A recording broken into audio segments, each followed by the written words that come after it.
Galera, mais do que nunca, vamos usar a máscara, vamos aí tentar se isolar o máximo que for possível, tomar a vacina assim que puder, né, que você tiver qualificado para tomar, porque não acabou ainda não. Não acabou ainda não.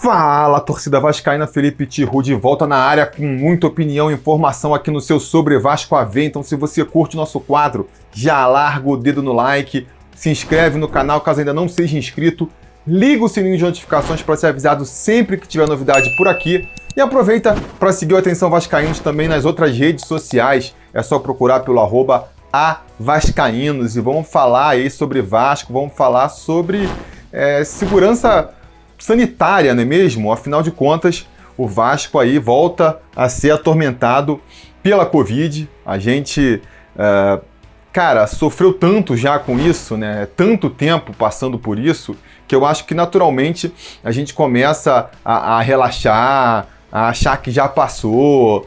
Mas não adianta. Enquanto não tiver todo mundo vacinado, a doença não tiver completamente controlada, a gente vai estar sofrendo com esse problema e com as consequências e as gravidades disso, não é mesmo? O Vasco, que foi um clube, né, uma comunidade especialmente afetada também. Não custa nada lembrar que o Vasco foi aí o clube que teve mais casos de Covid no Campeonato Brasileiro do ano passado. O Vasco, junto com o Fluminense, teve 26 casos durante o Campeonato Brasileiro, foi um recorde. Essa semana também o STJD lançou ali um balanço dos clubes que foram punidos por descumprir o protocolo de Covid da CBF, né? O Vasco estava lá em cima no ranking também, estava em terceiro lugar com 12 processos disciplinares, só perdendo para o Inter e para o São Paulo com 15 e empatado com o Flamengo com 12. E aí eu fiz os cálculos aqui das multas que você recebe por cada processo disciplinar, e então o Vasco vai pagar aí só de multa quase R$200 mil, né? R$197 mil. Quer dizer, é só aí o salário de algum jogador top do elenco vascaíno que o Vasco, em vez de pagar para o jogador, vai ter que gastar com multa aí, né? O curioso aqui é que o Inter e o São Paulo, eles ficaram no topo do ranking com 15 processos disciplinares, mas nem foram tão afetados, né? Não tiveram tantos casos. O São Paulo, especialmente, chamou atenção porque foi o clube que menos teve casos de Covid no Brasileiro do ano passado, foram só 3 casos. O Inter também fica ali no meio da tabela, com 17 casos, né? E o Vasco e o Flamengo, que ficaram aí em terceiro lugar, com 12 processos, foram bem mais atingidos, né? O Vasco, que eu já falei, teve 26 casos e o Flamengo teve 21 casos. Mas o pior, que nem eu comentei no início desse vídeo, é que esse pesadelo não acabou ainda, né? A gente está fazendo aqui, falando do ano passado, do campeonato da última temporada, mas o fantasma da Covid volta a assolar São Januário.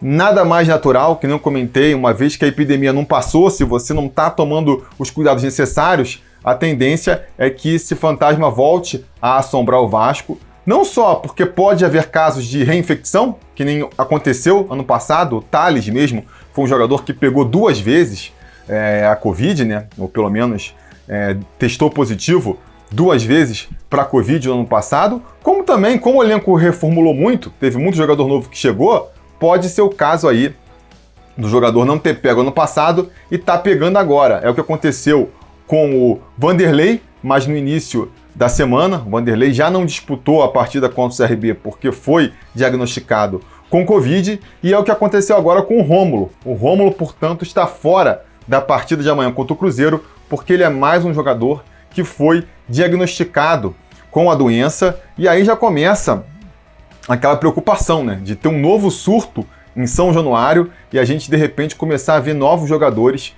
desfalcando o clube, né, desfalcando o time nas próximas rodadas, sem falar no caráter social da questão, que a gente está vendo aí mais pessoas pegando Covid.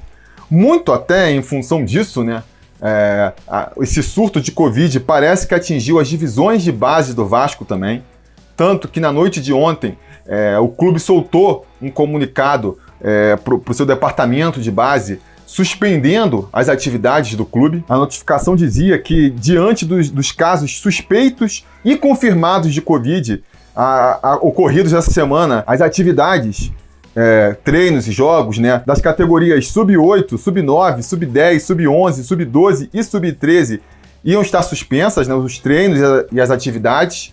Vai ficar todo mundo aí sem treinar até o final do mês, um prazo de 10 dias aí, e aí se alguém se confirmar com a doença, fica mais um período, fica aí 14 dias afastado, justamente para tentar interromper, né, esse surto de Covid no clube, esse surto que a gente não custa nada lembrar aqui, né, não atinge só os jogadores, atinge também comissão técnica, atinge também funcionários. A gente teve o caso aí recentemente do designer do Vasco, que faz ali as camisas e todas as artes gráficas do Vasco, um excelente profissional e ser humano, né, o Marcelo Azalim. Ele pegou Covid, passou ali maus bocados por conta da doença, graças a Deus se recuperou. Tem o caso também do Guineto, que é o responsável pelas mídias sociais do Vasco da Gama, também faz um excelente trabalho. Todo mundo fala que é uma excelente pessoa, um excelente profissional, tá aí com a doença, com sérias complicações, então fica aqui já o sentimento e o pensamento para que ele se recupere o quanto antes. Mas, enfim, é uma situação muito complicada, né? É uma situação muito complicada que o Vasco precisa tentar contornar da melhor maneira possível, não só por essa questão mais prática de perder jogadores para as próximas disputas, mas também por essa questão humana, né? São pessoas profissionais, vascaínos, que não merecem estar passando por essa dificuldade, esse problema de saúde. Então vamos torcer para o clube ir melhor esse ano do que foi no ano passado, né? Ano passado foi um dos clubes que mais teve casos de Covid, que mais sofreu processos disciplinares aí por descumprir o protocolo. Vamos torcer para as coisas se resolverem esse ano e a gente não passar por tudo aquilo de novo, né? Vai ser mais um ano complicado, até todo mundo se vacinar, vai estar entrando o ano seguinte, então até lá a gente precisa se precaver, se prevenir o máximo possível, e eu espero que o clube esteja tomando essa posição para que ninguém mais sofra, né, dessa doença. Enfim, vamos falar agora de umas coisas um pouco mais leves. Vamos falar então desse próximo confronto aí do Vasco contra o Cruzeiro. Ocorrerá na quinta-feira aí, 9h30 da noite. Mas antes, o Flávio Dias tem um recadinho para vocês. Alô, turma! Tudo bem? Tô passando aqui com a chave do meu carro porque eu queria dar um recado para você que tem carro ou motocicleta. Você tem andado desprotegido, sem seguro, porque não teve grana para renovar ou fazer um seguro novo? Calma, normal, tá acontecendo. Mas agora eu tenho uma solução. Procure a Altima Proteção Inteligente, uma associação com 5 anos de experiência. E exatamente por isso, eles podem fazer preços 50% mais baratos do que as seguradoras normais. Olha, eles dão proteção contra roubo, contra furto, perda total, indenizam até 100% a tabela FIP, incluindo motoristas de aplicativos. Proteção, terceiros, para-brisa, reboque de até 600 km e muito mais. Preços: R$ 129,90 mensalidade para a proteção do seu carro, R$ 99,90 proteção para a sua motocicleta. Veja o site altimaproteção.org. Altima, a sua necessidade é a nossa realidade. Beleza, então, vamos aqui nos encaminhar para o final de mais um Sobre Vasco AV. Hoje eu quero comentar agora uma notícia que saiu no Net Vasco, falando que o Vasco pode, caso vença o Cruzeiro por 2 gols ou mais de diferença, pela primeira vez entrar no G4, né? Tá ali se aproximando do objetivo, que é entrar na área de classificação para a Série A da próxima temporada.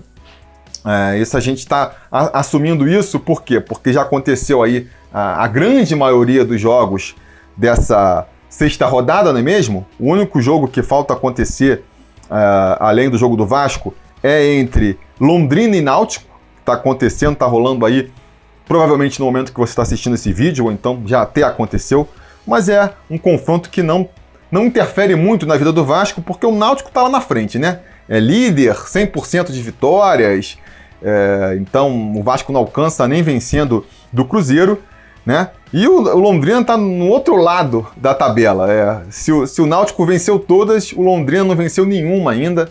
está ali com 20% de aproveitamento, 3 empates e 2 derrotas, então mesmo que consiga vencer o Náutico, não alcança a gente também, não é mesmo?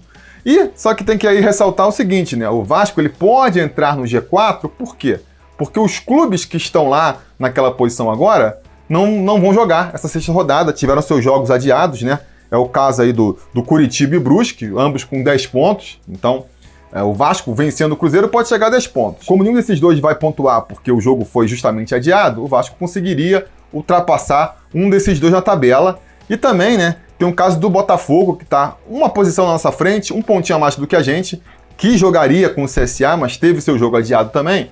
Então a gente também com uma vitória necessariamente vai ultrapassar o Botafogo e isso poderia circunstancialmente colocar o Vasco no G4.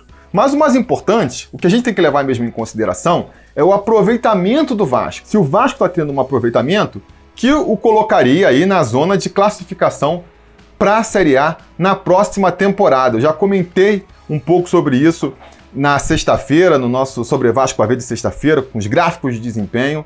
E o que eu tenho para falar para vocês é que não, né? Nenhuma vitória contra o Cruzeiro coloca a gente ainda nessa zona segura que nos permitiria, com certeza, dizer que o Vasco se classificaria, conseguiria o acesso para a primeira divisão na próxima temporada. Eu falei naquele vídeo na época e vou repetir aqui agora, né? O Vasco precisa aí de 3 vitórias seguidas para conseguir recuperar aí esse aproveitamento que, independente dos outros times ganharem, perderem, qualquer coisa, conseguiria fazer o Vasco subir novamente para a primeira divisão, né? Eu falei na época lá, na sexta-feira, o Vasco tinha 33% de aproveitamento. Eu comentei, né? O Vasco precisa vencer 3 seguidas. Venceu a CRB, já subiu. O aproveitamento foi de 33 para 46. Ganhando do Cruzeiro agora, vai para 55%. Tá quase lá, precisa de um aproveitamento de 58%, mas não consegue ainda. Pode conseguir, se vencer do Cruzeiro, vencendo o Brusque no final de semana, aí, né, vai para 62% de aproveitamento, aí ultrapassa o necessário para garantir o acesso para a primeira divisão e já pode começar a pensar, de repente, num título da Série B, né? Por que não? Por que não, não é mesmo? Mas enfim, um passinho de cada vez. Vamos primeiro nos preocupar em vencer o Cruzeiro, então, e dar mais aí, subir mais um degrau nessa caminhada de volta para a primeira divisão. Estamos aí na expectativa, as notícias vão acontecendo. Rômulo já é desfalque, que nem vocês ficaram sabendo aqui agora. Mais tarde, o Flávio Dias vai voltar aí no Avenews para trazer mais informações. Então, para você não perder nada desse jogo aí que está sendo considerado o maior jogo da história da Série B, pelo peso das camisas que são Vasco e Cruzeiro, não é mesmo? Para você não perder nada, volta mais tarde aí, vai ter o Avenews com o Flávio Dias. Amanhã é dia de jogo, espero ver vocês aqui, a audiência de vocês aqui no Atenção Vascaínos. E até lá, a gente vai se falando.